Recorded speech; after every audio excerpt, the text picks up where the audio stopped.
हमारे YouTube channel today update news में आपका हार्दिक स्वागत है। यहाँ पर हम आपको पल पल की बड़ी खबरों का अपडेट देते हैं। अगर आप हमारे चैनल पर नए हैं, हमारे चैनल को सब्सक्राइब जरूर करें कि आपको पल पल की बड़ी खबरों का नोटिफिकेशन मिलता है। तो दोस्तों, बिना टाइम बर्बाद किए को ले चलते हैं आज की बड़ी खबरों के साथ। आइए स्टार्ट करते हैं आज की बड़ी मुख्य खबरों के साथ। देश में कोरोना वायरस का प्रकोप पिछले 24 घंटे में 37 लोगों की मौत, 1752 नए मरीज आए सामने।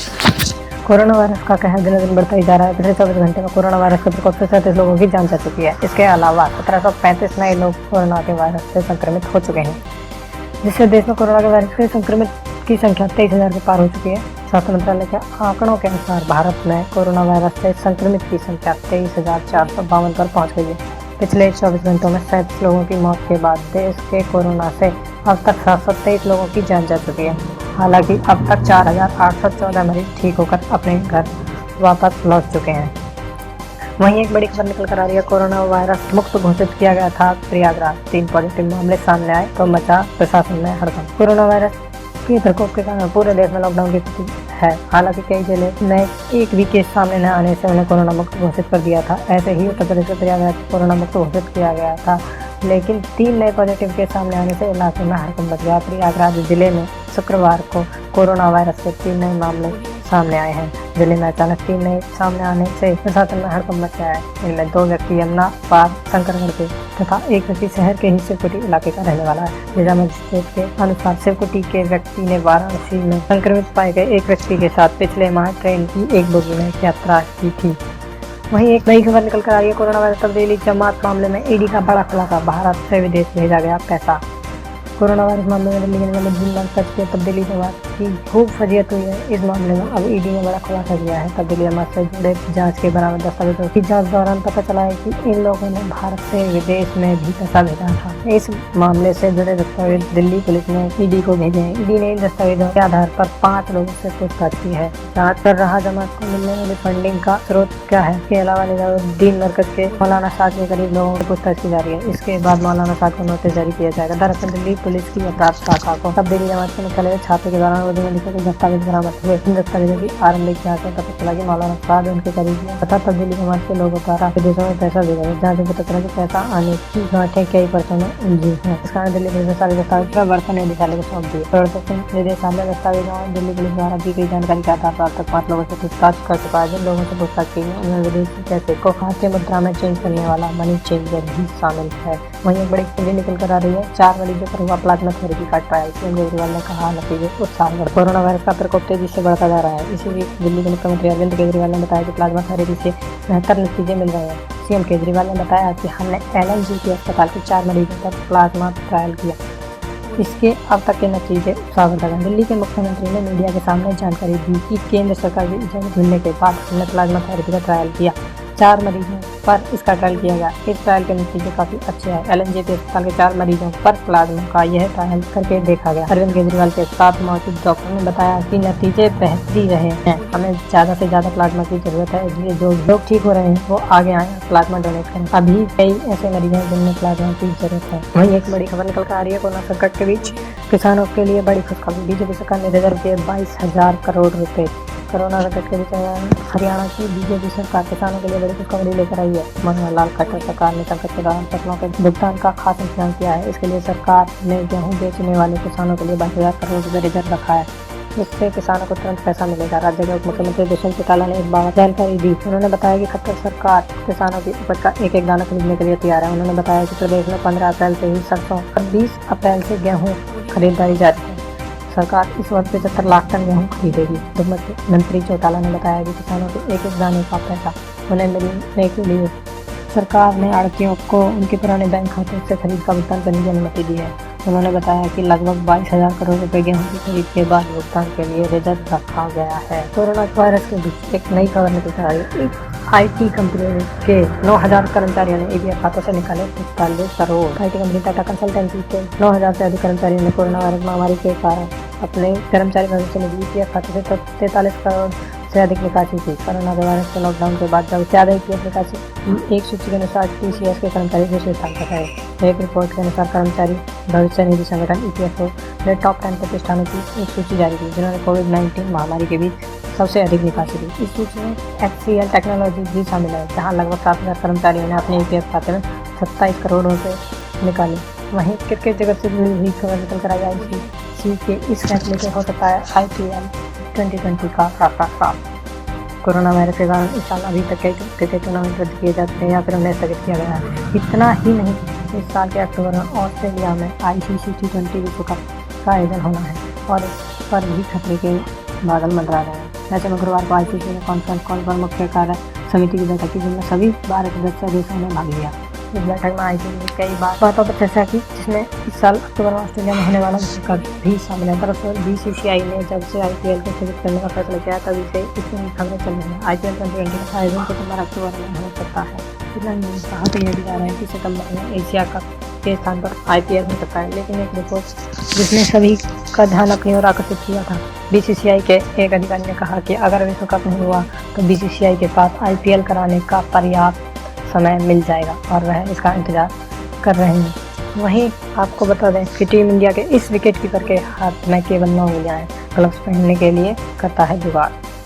जी हाँ, भारतीय क्रिकेट टीम के विकेट कीपर बल्लेबाज पार्थिव पटेल के बारे में कहा जा रहा है कि टीम इंडिया के लिए हमेशा के लिए खेलते रहेंगे तो यह गलत नहीं होगा। पार्थिव पटेल ने टीम इंडिया के लिए अपना पहला मुकाबला 2002 में अपना डेब्यू मुकाबला खेला था, जिसके बाद उन्होंने कभी पीछे मुड़कर नहीं देखा। साल 2002 में टीम में एंट्री मिलने के बाद अगले ही साल 2003 दक्षिण अफ्रीका में हुए विश्व कप में टीम का हिस्सा बने, लेकिन जब धोनी ने टीम में अपनी जगह बनाई तो उन्हें टीम से बाहर कर दिया गया। पार्थिव पटेल को भले ही राष्ट्रीय टीम में जगह न मिली, लेकिन यह खिलाड़ी घरेलू क्रिकेट खेलता रहा और रन बनाता रहा। रनों की इसी भूख ने उसे 2018 में टीम में वापसी दिलाई। पार्थिव पटेल बीते 18 साल से टीम इंडिया के लिए खेल रहे थे। लंबे से खेलने के बाद भी वह बहुत कम लोग इस बात से वाकिफ हैं कि पार्थिव पटेल की केवल 9 उंगलियां हैं। जी हाँ, उनके बाएं हाथ की छोटी उंगली नहीं है। पार्थिव पटेल हाल ही में एक यूट्यूब शो काउ कौन सी घटना को याद करते हुए बताया कि जब हुआ था तब वह केवल 6 साल के थे। उसके बाएं हाथ की छोटी उंगली दरवाजे में फंसकर कट गई थी। हालांकि पार्थिव पटेल ने उल्लेख किया कि दस्ताने को उंगली पर टेप से चिपकाते हैं ताकि वह संयुक्त रहे और उसे खेलते समय किसी भी समस्या का सामना ना करना पड़े। वहीं आपको बता दें कि लॉकडाउन को अब 1 महीना हो चुका है। महामारी ने ऐसे लगा दी जिंदगी की रफ्तार पर, देख जाने 1 महीने का पूरा हाल। लॉकडाउन के 30 दिन रह चुके हैं। अब तक पूरे देश में 23,452 केस आ चुके हैं जो अभी तार बढ़ रहे हैं। वायरस के कारण हुए इस लॉकडाउन में उद्योगों, छोटे कारोबारियों, एमएसएमई इंडस्ट्री पर भारी नकारात्मक असर छोड़ा है और आने वाले समय में और बड़ा हो सकता है। कोरोना महामारी के चलते पिछले महीने 24 मार्च को लॉकडाउन की घोषणा दी गई थी। अब तक पूरे देश में 23,452 केस आ चुके हैं जो अभी भी लगातार बढ़ रहे हैं। इसी बीच एक्टिव केस 17,915 हैं। तो वहीं एक खतरनाक वायरस के कारण 723 लोग अपनी जान गंवा चुके हैं। वहीं एक बड़ी खबर निकल कर आ रही है। डीआरडीओ ईयर 1 सीबीटी परिणाम की घोषणा जारी कर दिया है। डीआरडीओ ने एडमिन एयरलाइन पदों के लिए भर्ती परीक्षा का रिजल्ट जारी कर दिया गया है, जिसे ऑफिशियल वेबसाइट पर चेक कर सकते हैं। यानी कि defence research and development organisation अथवा रक्षा अनुसंधान एवं विकास संगठन द्वारा कार्मिक प्रतिभा प्रबंधन केंद्र की CPETM centre for personal talent management result 2020 की घोषणा कर दी गई है। ऐसे में अभ्यर्थी जो डीआरडीओ टीयर 1 सीबीटी परीक्षा 2020 प्रतिभाग किए थे वे अभ्यर्थी डीआरडीओ अर्थात रक्षा अनुसंधान और विकास संगठन के ऑफिशियल वेबसाइट पर लॉग इन कर अपना रिजल्ट देख सकते हैं। वहीं यूपी से एक बड़ी खबर निकल कर आई है। यूपी बोर्ड एग्जाम 2020 को लेकर आया। यूपी बोर्ड के 12वीं कक्षा के अंक पत्र पर नहीं लिखा जाएगा कंपार्टमेंट। जी हाँ, यूपी बोर्ड कंपार्टमेंट के द्वारा उत्तीर्ण कक्षा 12वीं के स्टूडेंट के मार्कशीट पर कंपार्टमेंट नहीं लिखने का फैसला हुआ है। यूपी बोर्ड का ये बहुत बड़ा फैसला है। यूपी बोर्ड इस 2020 से 12वीं कक्षा के अभ्यर्थियों के लिए पहली दफ़ा कंपार्टमेंट की व्यवस्था करने जा रहा है। अर्थात इस बार बोर्ड की परीक्षा में यदि कोई छात्रा केवल एक विषय के एक प्रश्न पत्र में फेल या अनुत्तीर्ण हो जाता है तो उस छात्रा को पास होने के लिए एक अवसर प्रदान किया जाएगा। छात्रा के विषय में उससे भी अधिक महत्वपूर्ण फैसला बोर्ड ने यह किया है कि जो छात्र कंपार्टमेंट की परीक्षा उत्तीर्ण करेंगे उनकी मार्कशीट सर्टिफिकेट यह कहीं प्रदर्शित नहीं किया जाएगा कि उन्होंने यह सफलता कंपार्टमेंट परीक्षा के द्वारा प्राप्त की है। अगर SBI में अगर खाता है तो घर बैठे मिनटों में मिलेगा लोन। यानी कैसे? अगर आपका अकाउंट SBI में है और आपको लोन की ज़रूरत है तो यह खबर आपके लिए जानिए कैसे घर बैठे मिनटों में लोन दिला सकते हैं। कोरोना वायरस की वजह से जारी लॉकडाउन में आपको कई बार पैसों की सख्त जरूरत पड़ सकती है। ऐसे में आप भारतीय स्टेट बैंक के ग्राहक हैं तो आपके लिए बहुत बड़ी खबर है, बहुत ही अच्छी खबर है। आप SBI से प्री अप्रूव्ड पर्सनल लोन ले सकते हैं। लॉकडाउन में आप SBI से प्री अप्रूव्ड पर्सनल लोन बेहद आसान तरीके से ले सकते हैं। बस आपको ऑनलाइन कुछ फॉर्मेलिटी पूरी करनी होगी। SBI ने जानकारी दी है कि आप प्री अप्रूव्ड पर्सनल लोन के लिए 4 स्टेप में अप्लाई कर सकते हैं। लोन लेने के लिए आप अपनी योग्यता को SMS के जरिए जान सकते हैं। इसके लिए आपको बैंक का रजिस्टर्ड मोबाइल नंबर का इस्तेमाल करना होगा। आप सबसे पहले रजिस्टर नंबर से PAPL फिर अकाउंट नंबर के लास्ट 4 डिजिट लिखकर 567676 पर SMS करें। वहीं एक बड़ी खबर आपको बता दें कि WhatsApp पर ये कंपनियां मुफ्त दे रही हैं बियर। पीने के चक्कर में साफ हो सकता है आपका personal data. Heineken beer company की तरफ से एक फेक मैसेज को भेजा जा रहा है जिसमें मुफ्त में बियर पाने की बात है। ऐसे में कंपनी ने यह दावा किया है कि इसके चक्कर में न पड़े, नहीं तो हो सकता है आपका पर्सनल डेटा साफ। कोरोना वायरस का प्रकोप पूरी दुनिया में तेजी से चलता है। ऐसे में सभी देशों में लॉकडाउन का ऐलान कर दिया है। इसी के देखते हुए सभी अपने घरों में बंद हैं, लेकिन यहाँ यूजर्स को स्कैम का शिकार बनाने वाले काफ़ी एक्टिव हो गए हैं, जिसमें बैंक और दूसरे मैसेज प्लेटफॉर्म के जरिए मैसेज भेजकर लोगों को चुनाव लगाने का काम चल रहा है। इस बीच अब WhatsApp स्कैम भी सामने आ रहा है, जहां लोगों के अकाउंट में मैसेज भेजकर उनके पर्सनल डाटा पर हाथ मारा जा रहा है। सोशल मैसेजिंग प्लेटफॉर्म WhatsApp पर एक मैसेज आजकल बहुत वायरल हो रहा है, जिसमें लोगों को मुफ्त बियर देने की बात कही जा रही है। इस मैसेज को लोगों के अकाउंट तक पहुँचाकर ये कहा जाता है कि सर्वे भरने पर यूजर्स को हेनकेन कंपनी की तरफ से 4 बियर की कैन दिए जाएंगे और वो भी मुफ्त में। धोखा देने वाले लोगों ने स्कैम के मैसेज को इस तरह से बनाया है कि जिससे वो ओरिजिनल लगे। ऐसे मैसेज के अंदर आपको एक सर्वे पूरा करना होगा, जहां आपको अपनी निजी जानकारी देंगे। जैसे ही आप कंपनी की अपनी निजी जानकारी देकर सर्वे को सबमिट करेंगे, ठीक कुछ समय बाद ही पर्सनल डेटा पर अटैक शुरू हो जाएगा। आपको पता चलने से पहले ही हैकर्स आपका पूरा डेटा साफ कर देंगे। वहीं आपको शेयर मार्केट से रिलेटेड कुछ खबरें बता देते हैं। 2021 के अंत तक 80,000 रुपये तोले, यानी कि 80,000 रुपये प्रति 10 ग्राम तक जा सकती है सोने की कीमत। तेली धातु में निवेश के लिए बड़ा निवेशकों का रुझान। भारत में सोने की कीमत में 75% तक की बढ़त का अनुमान है। दुनिया में फैल चुके कोरोना वायरस के कारण शेयर बाजार में बॉन्ड में गिरावट का माहौल बना हुआ है। मौजूदा हालत को देखते हुए निवेशकों ने अब सोने में निवेश बढ़ा दिया है। इससे सोने की कीमत में लगातार उछाल जारी है। $3,000 को यदि आज के भारतीय रुपये में कन्वर्ट किया जाए तो राशि 2,28,000 मिल जाती है। अंतर्राष्ट्रीय बाजार में सोने का भाव ऑन्स के हिसाब से तय होता है। एक ऑन्स में 28.34 ग्राम वजन होता है। ऐसे में 1 ग्राम सोने की कीमत 8,075 रुपये होती है। इस दर से 10 ग्राम तोले यानी 10 ग्राम सोने यानी कि 1 तोले सोने की कीमत 80,753 होती है। सामान्यतः भारत में सोने का कारोबार प्रति 10 ग्राम के आधार पर होता है। शुक्रवार को मल्टी कमोडिटी एक्सचेंज पर जून का सोने का वायदा भाव 40,731 रुपये प्रति 10 ग्राम पर कारोबार कर रहे हैं। वहीं आपको बता दें कि 4 करोड़ रुपए देने वाली टूरिज्म इंडस्ट्री ठप होने के कगार पर। अब तक 5 करोड़ का नुकसान अगले 3-4 सालों तक हालत सुधरने 90 लाख लोगों की नौकरी पर खतरा मंडरा रहा है। 1 लाख से ज़्यादा टूरिस्ट गाइड हुए बेरोजगार। जी हाँ, कोविड-19 का प्रभाव होटल और टूरिज्म इंडस्ट्री सबसे ज़्यादा पड़ा है। वैश्विक महामारी के चलते ट्रैवल, होटल, रेस्टोरेंट सब कुछ बंद है।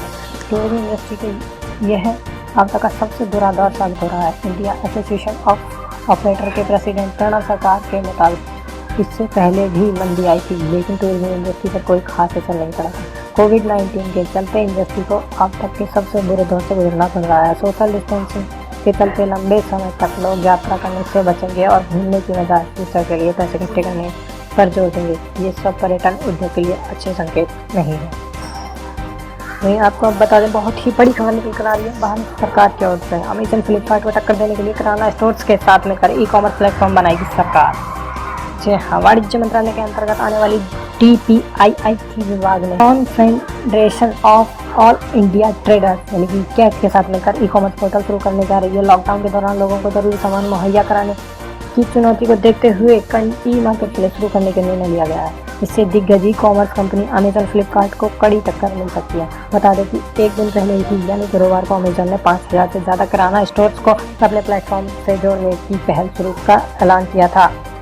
कैट के सेक्रेटरी प्रवीण खंडेलवाल के मुताबिक इस प्रोजेक्ट पर DPIIT और कैट के अलावा startup India, invest India, all India consumer product distributor federation और अवाना कैपिटल मिलकर काम कर रहे हैं। इसे विश्व का सबसे बड़ा ई-कॉमर्स बाजार बनाने की योजना है। इस प्लेटफॉर्म से देश के 7 करोड़ व्यापारियों को जोड़ा जाएगा, जहां देश के ट्रेडिशनल दुकानदारों को डिजिटल कारोबार करने का मौका मिलेगा।